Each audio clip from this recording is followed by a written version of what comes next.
This weekend, management and non-unionised workers will be doing everything they can to keep British Airways going.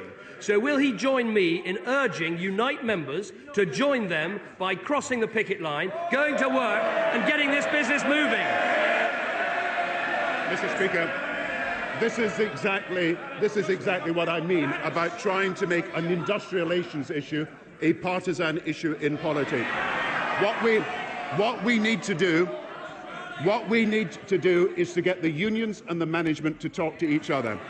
And perhaps I should report to the House that I have talked to both sides, and I believe that the agreement that was near to being reached last Thursday is one on which they can build for an agreement this week. And I hope that the Leader of the Opposition, instead of calling for action that would happen after a strike took place, would help us by trying to call for resolution of the strike in the first place. Mr. David Cameron. It's back to the 1970s. We've got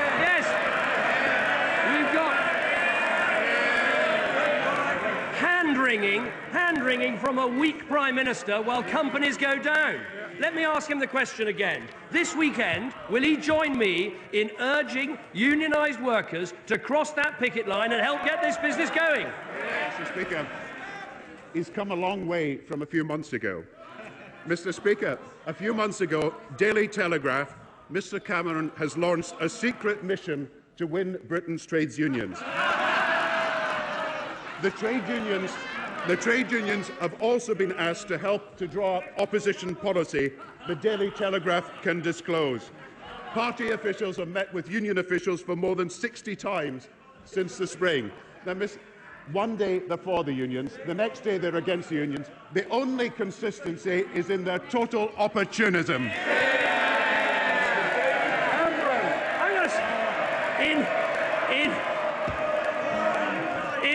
Order. Government backbench. Order. I apologise for interrupting you, right honourable gentleman. Government backbenchers are now simmering over, and they need to calm down and keep cool heads. Mr. David Cameron. Well, most of them are paid to shout, Mr. Speaker. That's the point. I have to say, in 3 years of asking the Prime Minister questions, that has got to be one of the most pathetic answers I've ever had. Let me ask him again. It's one thing to talk to the unions, it's another to give in to them like he does. Let me ask him the question again. Does he back brave workers that want to cross a picket line and keep a business going? Does he? I back a resolution of this dispute. He wishes. Look, the chairman of the Conservative Party met the trade unions and said, we've been having lots of meetings with top trade union officials over the last few months.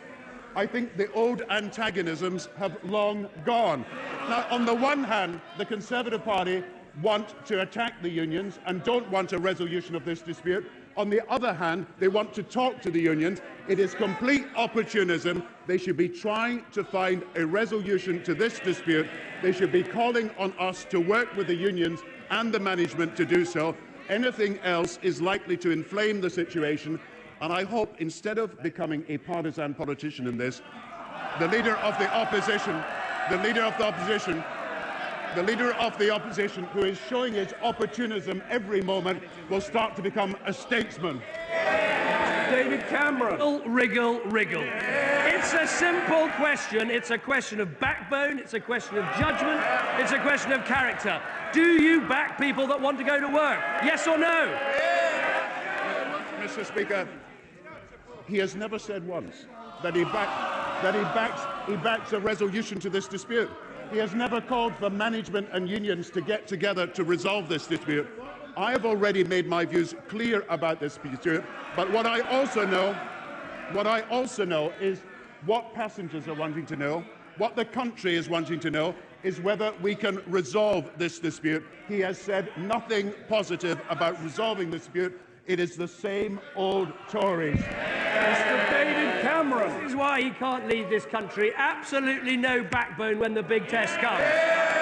He's failed the big test, and we know why. Because his party is a wholly owned subsidiary of the Unite Union. Yeah. They pick the candidates. They choose the policies, they elect the leader, they have special access to Downing Street. That's why his response is so feeble. Isn't it true that when the crunch comes, he can only act in the union interest, not the national interest?